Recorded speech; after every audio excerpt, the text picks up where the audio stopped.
আজকে তোমাদের সাথে শেয়ার করব সাহসী আমিনার গল্প।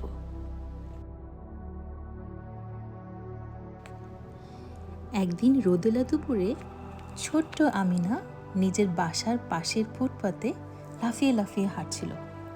হঠাৎ সে পা পিছলে পড়ে যাচ্ছিল একটা খোলা ম্যানহোলে, যেটা শুকনো পাতায় ঢাকা ছিল। ভাগ্য ভালো যে সে সময় মতো লাফিয়ে সরে গিয়েছিল। আমিনা চিন্তায় পড়ে গেল।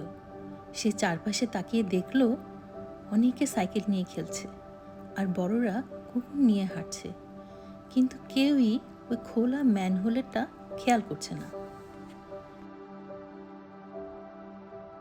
আমিনা দৌড়ে বাসায় গেল আর তার বাবা মাকে জানালো। তার বাবা মা সঙ্গে সঙ্গে ফোন করে সিটি অফিসে ম্যানহোলের ব্যাপারটা জানালো।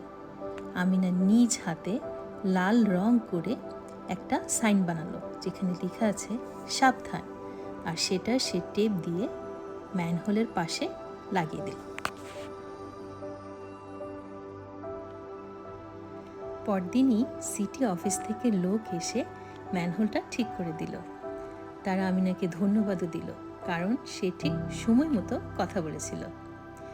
এখন আমিনা যখনই ওখান দিয়ে হাঁটে সে গর্ব ভরে হাসে, কারণ সে নিজের এলাকা একটু হলেও নিরাপদ করতে পেরেছে। তাহলে এই গল্প থেকে আমরা কি শিখলাম?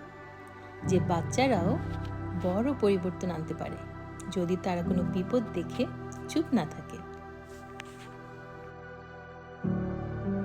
গল্প শেষ।